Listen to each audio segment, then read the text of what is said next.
Buenas noches, muchas gracias por acompañarnos. Vamos a hacer inicio de la conferencia magistral, donde comienza el poema, El poeta como etnógrafo del lenguajar del mundo, de parte del doctor Sergio Macía Torres, representante de la Universidad Austral de Chile. El doctor Sergio Macía Torres nació en Achau, Chiloé, en 1958. Actualmente es profesor titular de literatura de la Universidad Austral de Chile, Valdivia, en la Facultad de Filosofía y Humanidades. En 1996 obtiene el doctorado en lenguas, romances y literatura por la Universidad de Washington, Seattle. Es miembro correspondiente de la Academia Chilena de la Lengua. Ha publicado 15 libros, 11 de poesía y 4 de estudios críticos de literatura. Asimismo, ha publicado decenas de artículos especializados en revistas académicas chilenas y extranjeras, y otros tantos capítulos de libros. Parte de su poesía ha sido traducida al inglés y al vídeo.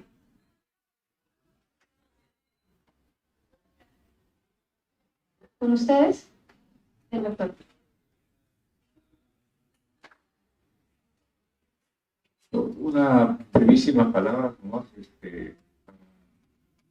Expresar cómo las comunidades académicas nos encontramos y particularmente la Facultad de Letras tiene un fuerte vínculo con la Universidad Austral de Chile, donde procede Sergio Macía.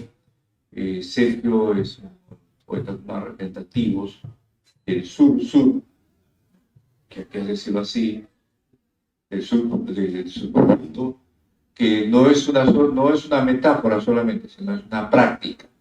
Es decir, cómo nuestros colegas de esta cuarta comunidad nos han ido entregando un conjunto de posibilidades de lectura y de relectura, más allá incluso de las propuestas coloniales.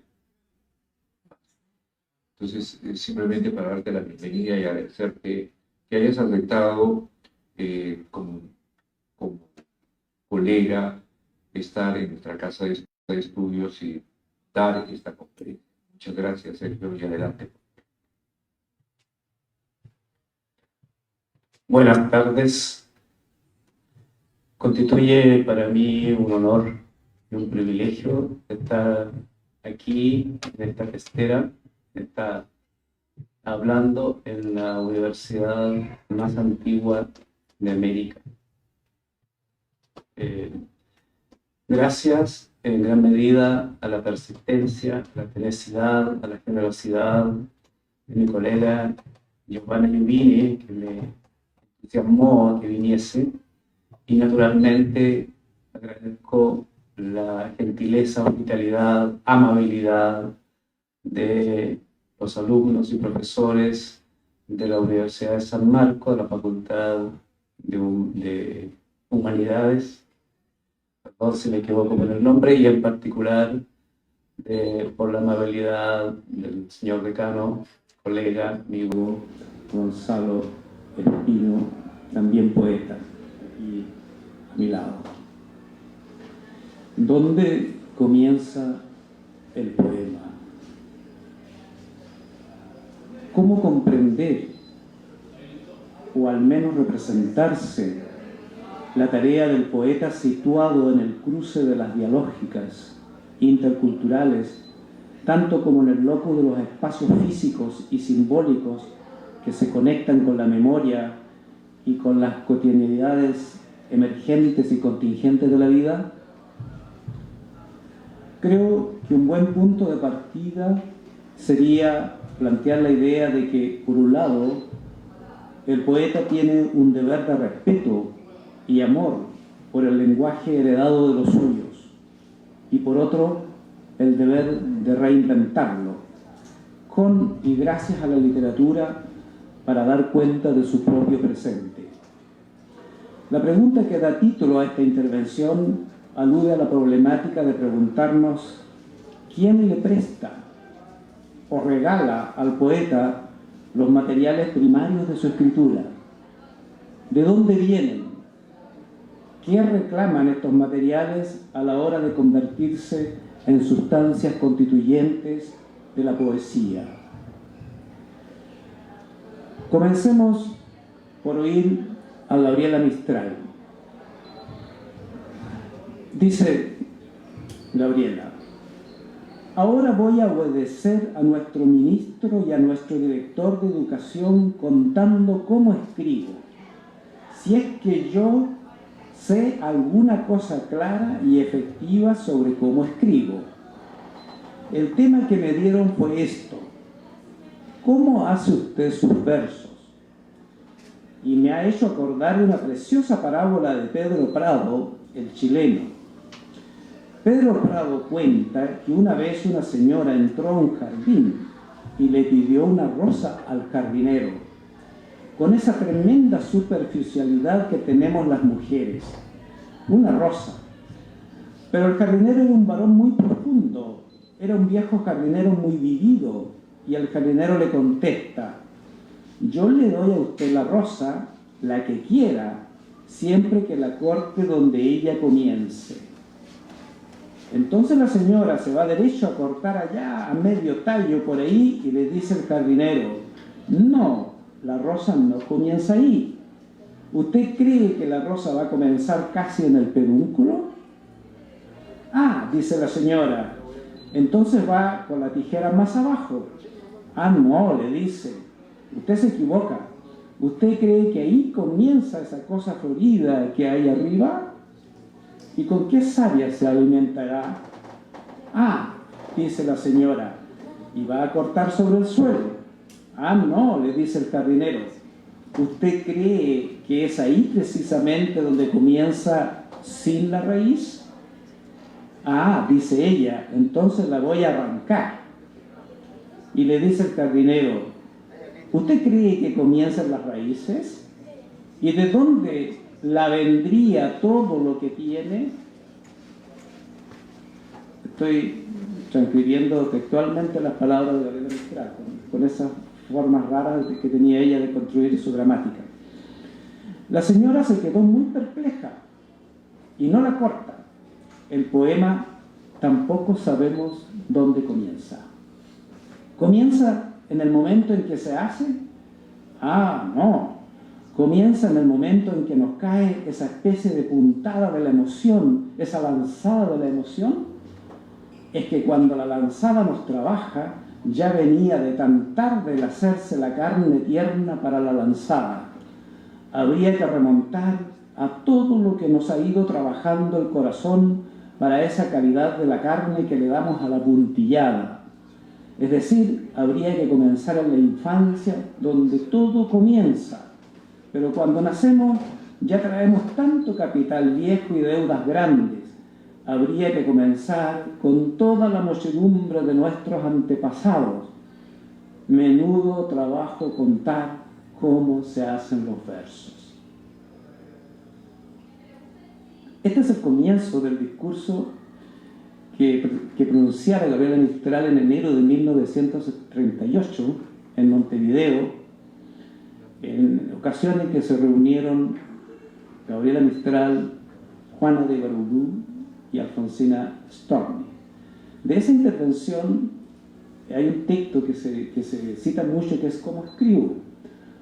Pero la verdad es que antes de que ella lea el texto ¿Cómo escribo?, hace una larga intervención oral, que yo la encontré en una grabación que estaba en línea, porque parece que ya no está, hecha por la Radio Nacional de Montevideo, de Uruguay. La moraleja obvia que podemos extraer, ahora hablo yo, la moraleja obvia que podemos extraer de esta historia que relata Gabriela Mistral es que la rosa no tiene comienzo. O visto desde otro ángulo, el comienzo de la rosa termina coincidiendo nada menos que con el comienzo del mismísimo universo. Pero incluso esto sería dudoso, dado que no sería descabellado suponer que el universo no nació de la nada, debió de haber habido algo antes, energía, otros universos o alguna forma de potencialidad suprema. O bien no ha habido propiamente comienzo, y todo sería una permanente y recursiva oscilación entre el ser y el no ser de las cosas a escala cósmica. ¿Cómo imaginar entonces el comienzo de un poema? ¿En qué momento y lugar el poema comienza a existir? Gabriela Mistral sugiere que para responder a estas preguntas, el poeta se ve obligado a rememorar ciertas circunstancias personales que percibe como disparadoras de su propia escritura. Puesta ante el problema de explicar a la audiencia cómo hace sus versos, Mistral opta por narrar un cuento que forma parte de su enciclopedia cultural, con el que ilustra a manera de parábola que el mejor modo suyo, o acaso el único modo de responder a las capitales preguntas sobre cómo y por qué ella escribe la poesía que en efecto escribe, es el de la evocación de sus propias y singulares experiencias de memoria. La poeta, con astucia, evita hundirse en el pantano de las explicaciones teóricas, las que probablemente no la hubieran llevado muy lejos en la ocasión en que le correspondió pronunciar la conferencia de 1938 en Montevideo. Pero, cuidado, no se engañe nadie, no, como hubiera dicho el poeta Jorge Manrique, pues un asunto tan complejo no se despacha simplemente con un cuento.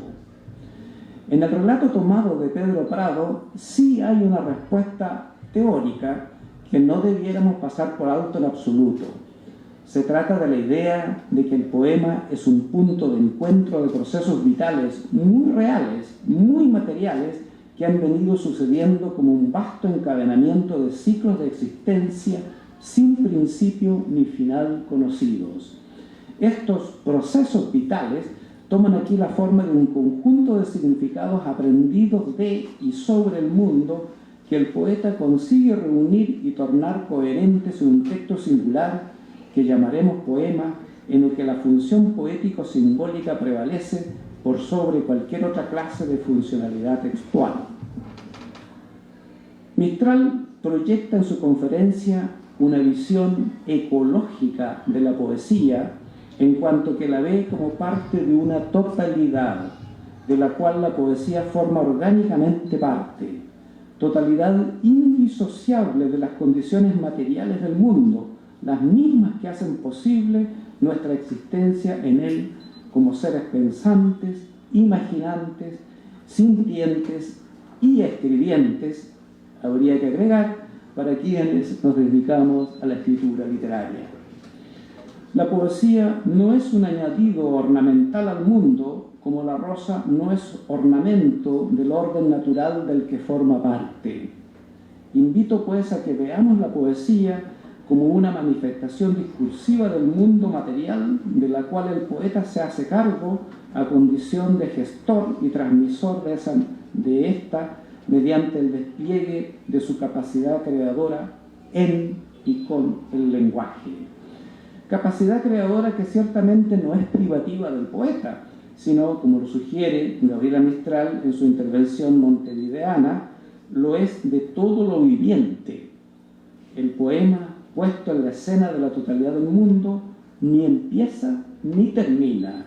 Es apenas un punto de confluencia de energías simbólicas en flujo por los meandros de la totalidad de lo real, energías que se codifican en un artefacto verbal denominado habitualmente poema. Por supuesto que en tanto texto el poema tiene inicio y fin. Comienza con el título a veces, otras veces no, porque hay poemas sin título, o el primer verso y termina en el último, aunque esta convención no siempre opera de una manera tan obvia y simple. En el poema en prosa, como sabemos, la noción de verso no tiene ya lugar, aunque ciertamente hallamos un vocablo inicial y otro final del texto. Hay asimismo poemas o textos que comienzan o concluyen con dedicatorias, fechas, notas al pie, dibujos, etc., en cuyo caso resulta más problemático determinar los límites formales del poema. ¿Son estas indicaciones, estos paratextos, partes constituyentes del poema? En principio diría que sí, pero se trata, estimo, de un asunto debatible cuya discusión aquí y ahora no corresponde hacerla. Sí consignar que desde mi punto de vista el texto poema, fijado por el autor o por el editor en algunos casos, y que sí tiene principio y final en términos físicos, no es idéntico a lo que yo considero el poema propiamente tal. Con la expresión propiamente tal, me refiero a la materialidad física del poema, es decir, texto y eventuales añadidos sígnicos, con su totalidad de significaciones posibles. Cierto que esta totalidad de significaciones posibles nunca accedemos a ella verdaderamente, pues solo unas pocas posibilidades de significación llegan a activarse, a convertirse en fuente de sentido, lo cual depende de las condiciones concretas en que se realice el acto de leer e interpretar un determinado poema. Como fuere, el hecho es que el poema se nos presenta como un campo semántico evasivo. Su referencialidad, sin embargo, y en mi opinión, es una auténtica alusión y o descripción del mundo externo al yo, externo al sujeto y al texto. No obstante, tales referencias al mundo externo, físico, material, son maneras aproximativas de referirse a una realidad que el poeta intuye, que sabe que está ahí, realidad que desborda con creces los límites de lo físico y se resiste por lo mismo a ser verbalizada, de modo que el poeta se ve obligado, literalmente obligado, a tener que figurarse esa realidad, es decir, a aprehenderla como imagen o figura, acudiendo precisamente a las posibilidades connotativas y figurativas que ofrece el lenguaje humano. El lenguaje figurado nos confronta en la poesía con un referente elusivo, constantemente en fuga, que estando fuera del sujeto y de su palabra, no se nos presenta sino como una imagen en la que la voz hablante cobra perfil y significado. Sujeto y objeto se vuelven así un continuum en la poesía, pero no son idénticos. El trabajo del poeta consiste en fijar en un texto esa realidad elusiva, asumiendo que semejante tarea es posible de realizar, pero al mismo tiempo asumiendo que no lo es. Y no lo es, pues si partimos del supuesto de que la poesía es una manera poética de codificar las elusivas realidades que emergen de la siempre cambiante relación del sujeto con el mundo, el trabajo del poeta se vuelve un acto de inscripción en el texto de claves o señas que hacen posible precisamente la elaboración de un discurso alineado con el propósito de atestiguar la constante metamorfosis de la relación entre el yo y el mundo. Tal relación tiene la peculiaridad de transformar a los agentes que la hacen posible, tanto como ellos, o sea, los agentes, a su turno, transforman dicha relación en un mutuo y nunca clausurado juego de recursividad. O sea, el lenguaje de la poesía es una fijación que en última instancia no fija. No solo no fija, sino que invita todo el tiempo a transitar por la liquidez de lo nombrado en la poesía. ¿El poema arranca de la experiencia material del poeta con el mundo? Naturalmente, diría yo. Solo que todo lo que decimos, y el poema es un modo de hablar, obviamente, arranca de nuestra relación con el mundo. Relación que en primerísima y básica instancia es con lo que inmediatamente nos rodea. ¿Y qué es lo que nos rodea? En principio, todo lo que nuestros sentidos perciben en el entorno inmediato en el que estamos y por el que nos desplazamos. Lo que nuestros sentidos perciben son diversos objetos situados en un espacio tridimensional, percibido como tal y al que se añade nuestra percepción y conciencia del tiempo. Esa espacialidad temporalizada y los objetos que en ella se sitúan son los puntos de llegada de nuestro desplazamiento perceptivo que va del sujeto, nosotros, al objeto, al espacio-mundo que nos rodea y en el que estamos o hemos estado. Puntos de llegada que son a la vez puentes, rutas, puertas, ventanas, líneas de fuga que suelen llevarnos a inesperados terrenos de memoria, de imaginación, de asociaciones constructoras de representación y sentido. La percepción de las materialidades inmediatas del espacio-mundo en el que nos situamos conduce a relacionarlas por analogía o contigüedad con nuestro propio yo y sus derivas psíquicas varias, de manera que la percepción es una especie de viaje en dirección doble, hacia lo que existe fuera de nosotros y hacia lo que existe en nosotros, aquello que conforma nuestra subjetividad, dando paso a una suerte de entrevero de ambos movimientos, tanto que el adentro y el afuera recursivamente se modifican, se hacen uno, si bien se los sigue distinguiendo como separados.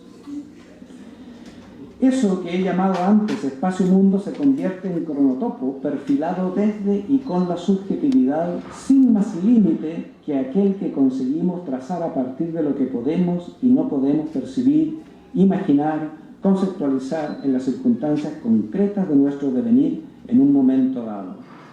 De este magma primario de realidad y también de irrealidad emerge el poema. ¿Dónde comienza el poema entonces? ¿Y dónde termina? En cierto modo, como ya dije, el poema no tiene ni comienzo ni fin.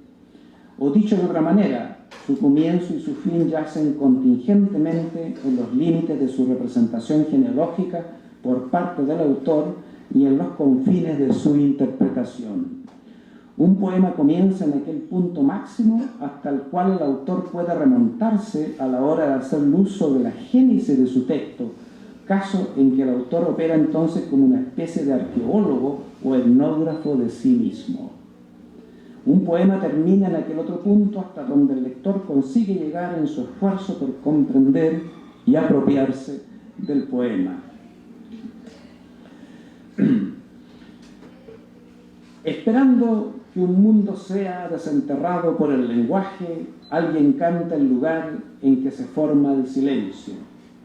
Luego comprobará que no porque se muestre furioso existe el mar, ni tampoco el mundo. Por eso cada palabra dice lo que dice y además, más y otra. Estremecedor texto de Alejandra Pizarnik que nos pone de frente ante una paradoja que no deja de ser tan desgarradora como estimulante para el trabajo de quien se dedica a hacer hablar el mundo con metáforas. El poema es un mundo puesto en palabras, pero por lo mismo, al ser puesto en palabras, el mundo referido deja de ser mundo y se torna en niebla. La niebla del poema que nos obliga a mirar o quizás a adivinar tanto lo que está en nosotros mismos como lo que está fuera de nosotros. La poesía requiere de la supresión de lo real para que lo real se vuelva poético y emerja y se consolide la conciencia de que las palabras terminan siendo la única realidad en la que habitan el poeta y la poesía. El asunto, sin embargo, tampoco tiene que ser necesariamente así, pues también sería lícito afirmar que cantar el lugar en que se forma el silencio, como dice Pizarnik, equivale a desenterrar con el canto un mundo de valor humano, aquel que se oculta bajo la superficie de lo sensible. Visto así, el mundo referido por el poema, en el que se cruza la frontera de lo puramente sensible, vendría a ser un mundo que se presenta con su verdadera realidad y no sería simplemente una vaga imagen tras la niebla de las palabras. Una conciencia extremadamente estratégica y lúcida sobre el lenguaje sería, creo, una de las marcas definitorias de un poeta que se precie de tal. No nos confundamos, sin embargo, un poeta no es ni tiene que ser lingüista, ni pensador del lenguaje, si bien estos atributos suelen ser parte constitutiva esencial de la conciencia poética. Digamos que en la operación de escribir poesía, la conciencia figurativa de lo real e irreal prevalece por sobre otras formas de pensamiento. Pizarnik, por ejemplo, imagina un mundo enterrado que viene a ser objeto de una operación de desentierro a través del lenguaje, rompiendo así transitoriamente el silencio. Aunque en definitiva para la escritora argentina el silencio domina sin contrapeso lo real y las palabras vienen a ser apenas equívocas manifestaciones de sentido que significan mucho más que lo que el lenguaje mismo significa en la medida en que sus connotaciones desbordan la capacidad humana de comprender. Ni el silencio ni las palabras son aprehensibles por la conciencia, pues bien vistas las cosas, silencio y lenguaje son aspectos percibibles, engañosos en el sentido platónico del término, de un hecho que para Pizarnik es obvio. En nuestra relación con el mundo hay un infranqueable abismo que solo provisional y precariamente sorteamos con el lenguaje de la poesía. ¿Esto es así realmente? Sí y no, diría yo. La conciencia poética no busca elaborar una respuesta científica, entre comillas, ni siquiera filosófica acerca de sus preocupaciones sobre sí misma en relación con su entorno mundo. De modo que en el terreno poético, un sí o un no taxativo quedan fuera de lugar. El trabajo de la conciencia poética consiste en elaborar imágenes que son también hipótesis aproximativas sobre lo que al poeta se le figura que podrían ser realidades ciertas para efectos de producir una experiencia poética del mundo, de su mundo y de sí mismo. Pizarnik ni se equivoca ni acierta al describir o sugerir una imagen reveladora de un particular tipo de relación entre el mundo enterrado y el lenguaje desenterrador de ese mundo. Naturalmente que sí podríamos pronunciarnos sobre cuán productiva sería esta imagen a la hora de asumir la tarea de producir más imágenes, más pensamientos, más asociaciones de realidades en apariencias distantes, pero cercanas, en tanto forman parte del todo, que es, desde mi perspectiva, la materia última de la que trata y con la que trata la poesía. La voz de las cosas. Los poetas le debemos a cada santo una vela. Es una verdad del tamaño de una montaña. Montaña que sin embargo a veces se torna invisible tras la niebla de las palabras y los estilos personales, presuntamente únicos y nuevos, y sobre todo tras esa sombra espesa que suele proyectar la estereotipada idea de que el poeta es un creador casi absoluto, que su palabra viene de una, comillas, inspiración individual, única y singular. Me apresuro a aclarar, no es que esté aquí invalidando la noción de poeta como creador, ni dejando de reconocer que su palabra es o busca ser una singularidad irrepetible. Simplemente anotar que el poeta no extrae los materiales constituyentes de su poesía solo de sí mismo, y que su condición creadora de singularidades verbales es un don con el que los suyos, los de antes y los de ahora, lo han honrado. Al poeta le corresponde apropiarse de este lenguajeo histórico que se le manifiesta a menudo en la forma de fragmentos, huellas de memoria, expresiones que denotan formas aparentemente arcaicas, lo pongo entre comillas, de sentir, imágenes y símbolos que flotan en el acumulado océano de la semiosis sociocultural de la que el poeta participa y a la que contribuye a transformarla. La apropiación de ese lenguajeo es al mismo tiempo un ejercicio de reciclaje y transformación del lenguaje heredado, operación que pasa por añadir un estilo propio y personales formas de simbolización. Hablo de una apuesta por una imposible originalidad por la que el poeta no cesa, sin embargo, de trabajar todo el tiempo. En un pasaje del prólogo a la segunda edición del libro de La Tierra sin Fuego del poeta Juan Pablo Riveros, actualmente residente en Concepción, Chile, leemos lo siguiente. Dice: Hace meses visité Caruquinca. Una noche de otoño llegó Gusinde a Bahía Chilota con sus pertrechos. Alquiló unos caballos y me invitó a que fuera su asistente en un viaje hacia el suroeste de la gran isla. Solo pude llegar hasta Cameron, en Bahía Inútil. Me hizo notar y contemplar las playas y la geografía de esas pampas solitarias de impresionante simpleza. Nos conmovieron las playas desiertas, las aguas de Ateilili, donde se refocilaban algunas ballenas y delfines en la quietud extraordinaria de la tarde. Me mostró los corrales de piedra para la pesca que construyeron los Selkman hacia el interior del mar, a unos cientos de metros en la línea de bajamar.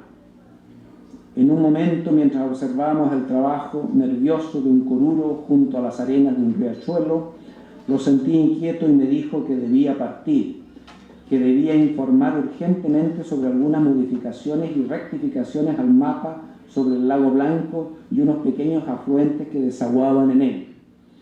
Estoy viendo su semblante irradiado por una luz crepuscular. Nunca más lo volví a ver. Supe que había sido posteriormente invitado a dejar el país. Partió con sus fotos, sus apuntes, sus grabaciones de cantos y lengua hacia la antigua Europa. Este es el texto de Juan Pablo Rivero, que está fechado en invierno de 2001.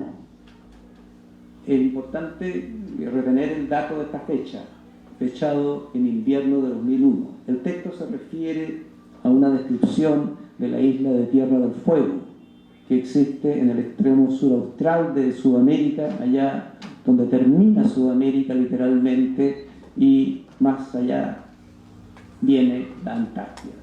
En esa isla, la gran isla de Tierra del Fuego, que vivía en mitad de la isla territorio chileno y la otra mitad territorio argentino, habitaron etnias muy antiguas, principalmente en el caso de la isla de Tierra del Fuego, los llamados Selkman. ¿Dónde queda Caruquinca? ¿Quién es Gusinde? Una rápida investigación nos revela que Caruquinca es una palabra Selkman que significa nuestra tierra, y que hoy es también el nombre de un parque natural protegido en el sector chileno de la isla de Tierra del Fuego, en el extremo suraustral de la Patagonia. Los Selkman, también llamados Onas, fueron un pueblo originario precisamente de la isla de Tierra del Fuego, por lo que Caruquinca viene a ser el vocablo con el que ellos nombraban su propia isla, su tierra con el mar que la rodea. Y en cuanto a Gusinde, nos enteramos de que se trata de Martín Gusinde, un sacerdote austriaco del Verbo Divino, etnólogo, muy conocido por sus trabajos etnográficos sobre los pueblos nativos patagónicos entre los años 1918 y 1924, año en que, forzado, abandona Chile, país al que nunca más retornó. Es imposible entonces que Juan Pablo Riveros y Martín Gusinde se hubieran realmente encontrado unos cuantos meses antes del invierno de 2001 en Caruquinca, como dice Riveros. Sabemos que cuando se trata de poesía,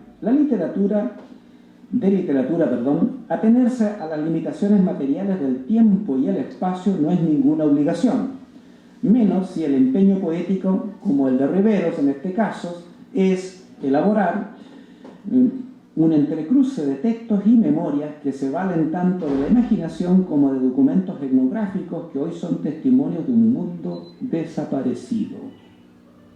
El relato de Riveros deviene parábola que ilustra cuánto su poesía debe a la figura y escritos de Gusinde, sin los cuales el libro de Riveros simplemente no hubiera llegado a existir.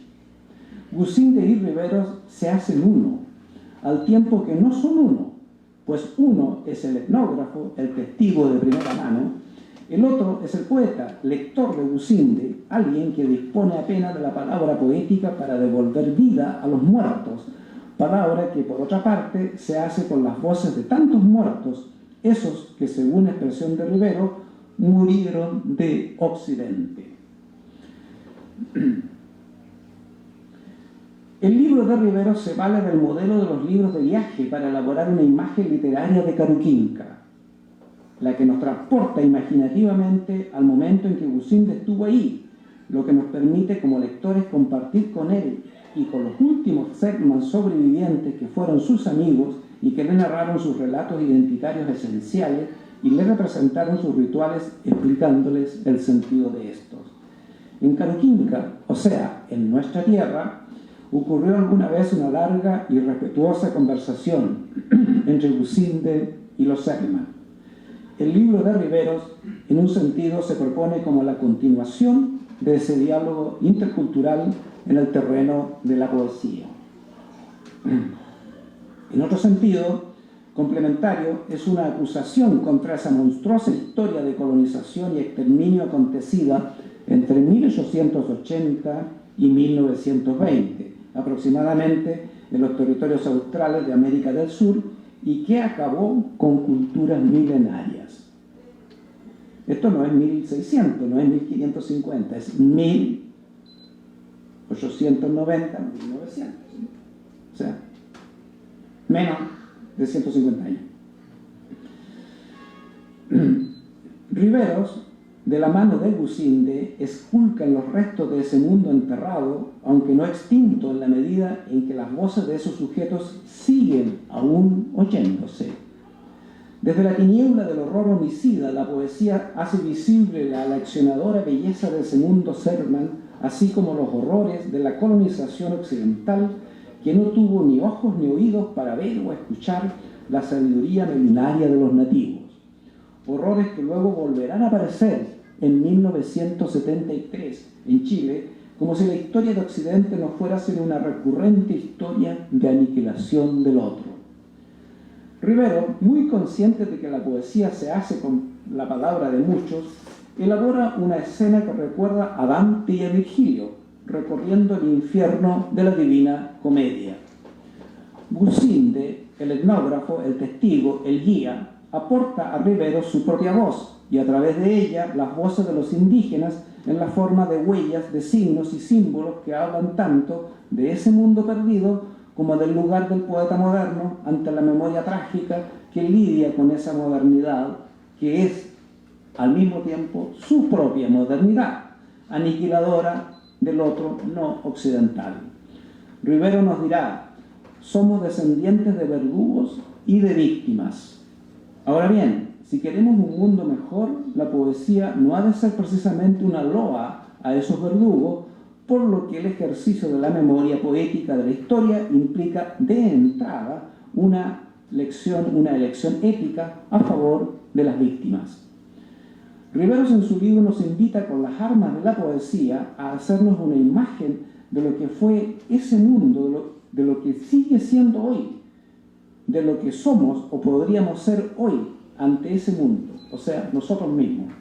Una imagen que ingrese en nuestra psiquis y nos habite, ojalá, con la misma familiaridad del espacio-mundo que nos rodea. El poema de Riveros entonces empieza. ¿Dónde empieza el poema de Riveros? Tal vez en un tiempo de hablas arcaicas, comillas, rememoradas en el texto poético o en de las experiencias infantiles del propio Rivero, quien vivió durante sus primeros 5 años de vida en la isla Picton, o Chucaco, en lengua indígena, o en la historia de la expansión de las repúblicas de Chile y Argentina en el siglo XIX en la Patagonia, o empieza en el tiempo sin tiempo en el que vivieron o viven las viejas deidades Selkman. Pero por otra parte, ¿por qué debería importar saber dónde empieza el poema?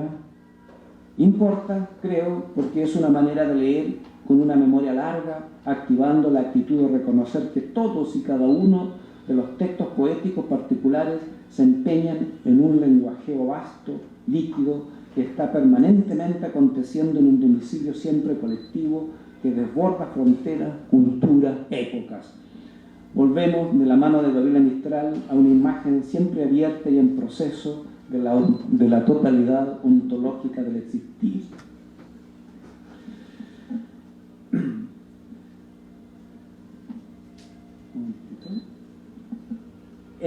En el libro de La Tierra sin Fuegos hallamos un poema que alude a Caspi.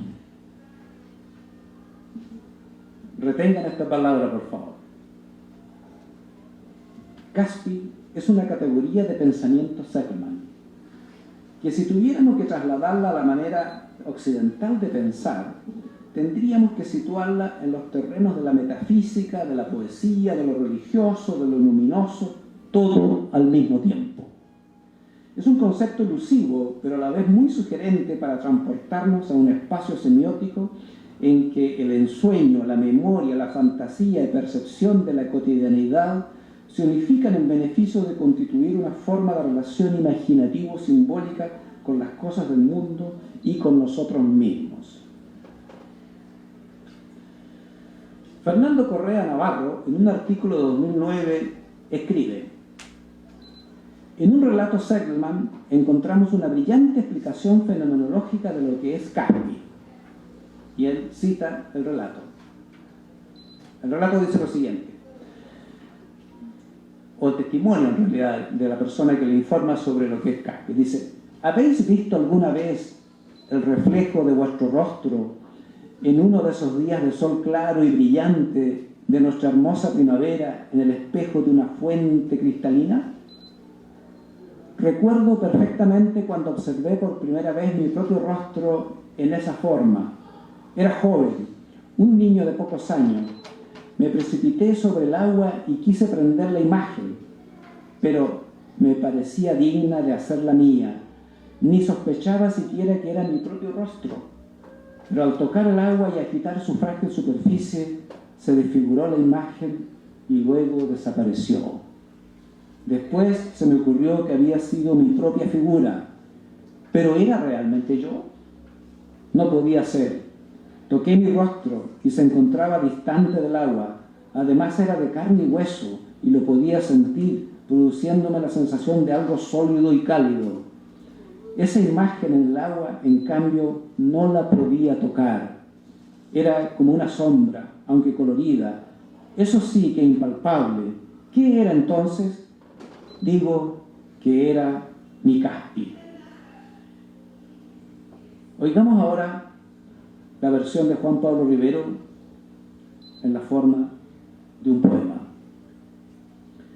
Dice Riveros: compleja abstracción ona.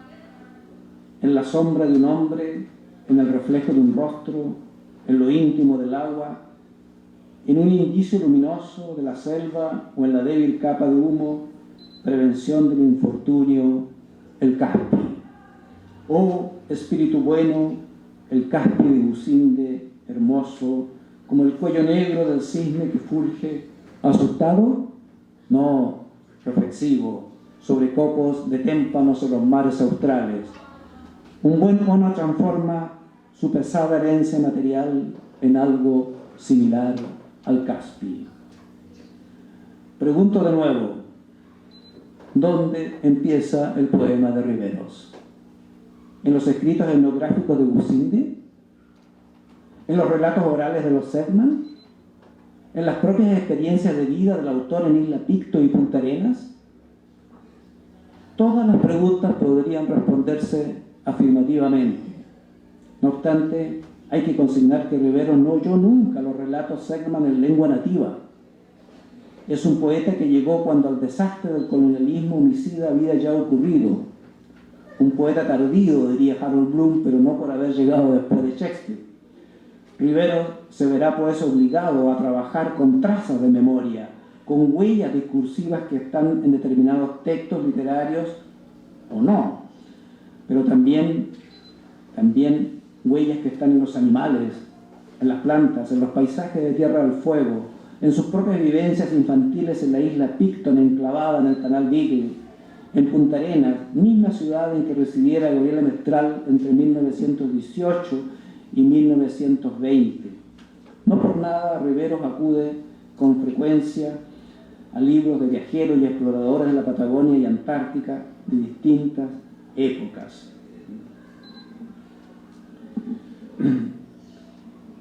Como la rosa del cuento de Pedro Prado, Caspi viene de los elementos esenciales de la naturaleza. más también del origen mismo del cosmos, del agua, de la luz, por ejemplo, de la imagen de la divinidad originaria Seligman, que se llamaba Temauquel, del trabajo del poeta por remontarse a una fuente permanente y curativa de sentido. El poema nos invita y en cierto modo nos obliga a ponernos en el lugar del otro. Nos invita a imaginar, sentir, pensar, tal como esos otros alguna vez lo hicieron, aunque tal traslación hacia esa otra edad radical, concretizada en este caso en la cultura Seligman, no pase de ser una imagen poética. Pero ¿y por qué no? Después de todo, la dimensión trascendente de nuestra realidad no se nos manifiesta en última instancia sino como imagen. Y la poesía es una de las fuentes más poderosas de esas imágenes que permiten visualizar y experimentar en el lenguaje la desbordante potencia ontológica de la realidad.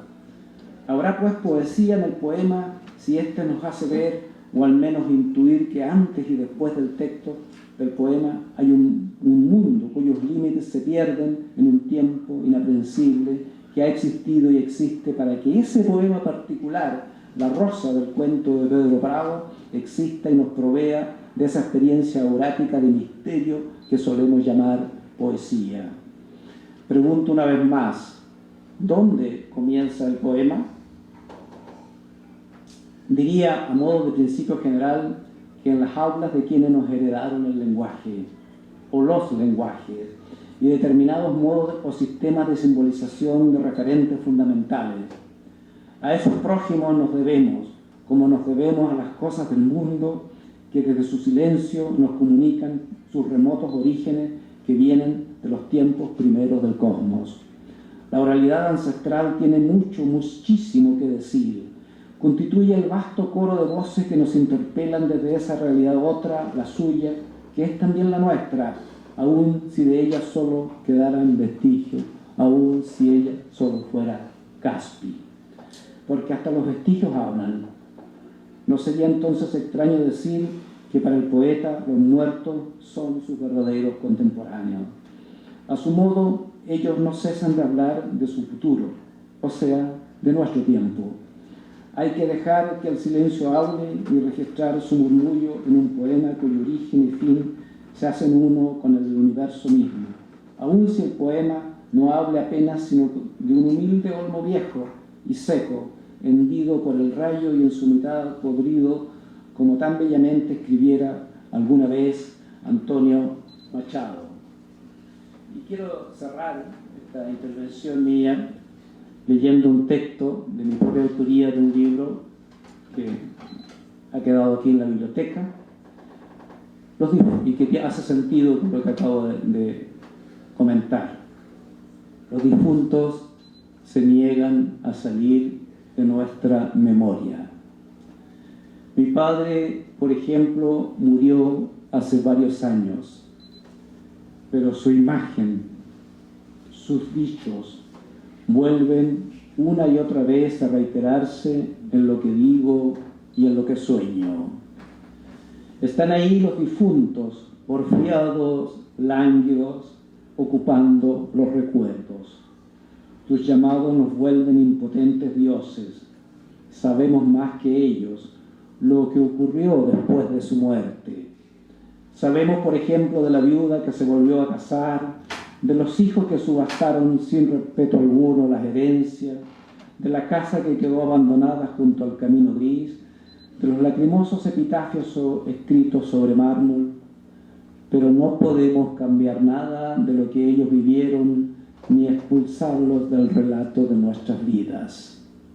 Están ahí haciendo gestos que se confunden con los de las nubes que ningún viento arrastra a ninguna parte. Nunca nos abandonarán por más que nos adentremos en el humo incoloro de sus ausencias. Son así los difuntos. Hacen la cuenta de que nosotros somos su eternidad.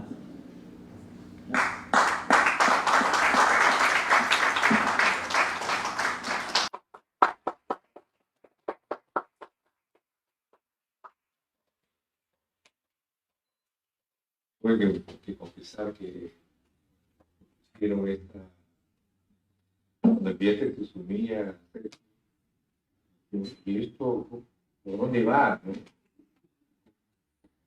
¿No sería mejor que sea un congreso de poetas, sino un congreso como el nuestro? Entonces, y ya ves que estoy inventando también,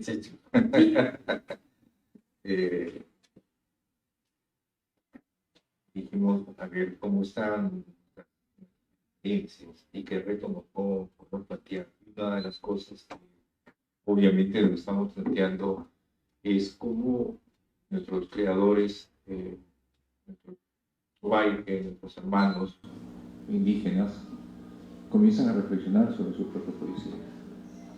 Y el mérito de esta ponencia es que nos ponen esos aprietos. Es decir, qué significa nuestro legado ancestral, cultural, pero a la par, la palabra que heredamos es una palabra que puede decir algo nuevo, y si dice algo nuevo, ¿cómo podemos decirlo? ¿Cómo hacer que aquella, aunque sea, simule algo de originalidad, como tú lo has señalado, ¿no? O a lo más complejo, como lo que has indagado al final de esta trayectoria, en el caso. Casi, justamente. Estamos fregados por eso. Definitivamente, sí. Pero bueno, ahí está, y muchas gracias, Sergio, por compartir esta conferencia. Y bueno, ya te hago la propuesta pública para que se publique en una de nuestras revistas tu artículo. No sé si la tienes comprometido. No, muchas gracias. En realidad, esto es parte de un libro que yo estoy trabajando. El libro ya tiene un título que se llama, es una pregunta, dice, ¿hay poesía aquí? Y un subtítulo que dice, lo que he aprendido de los míos. Está concebido como un conjunto de textos más o menos que van desde la teoría literaria hasta el testimonio, la autobiografía, el texto poético realmente tal, es decir, me estoy saliendo claramente de los parámetros académicos, ya a esta altura de mi vida puedo hacerlo. Puedo hacerlo. Uno preguntaba, yo me preguntaba, ¿y esto cómo puede entrar en la revista? ¿No? Claro. Está hablando el poeta. Pero después comencé a repensar cómo más bien nosotros debemos asumir esta textualidad, ¿no? Que es lo diferente. Y sí, pues, o sea, con la reflexión sobre la poesía ahora se vuelve una necesidad. Por ejemplo, la experiencia que hay en las plataformas virtuales es que a veces se produce ni siquiera para el día, es para el segundo, ¿no?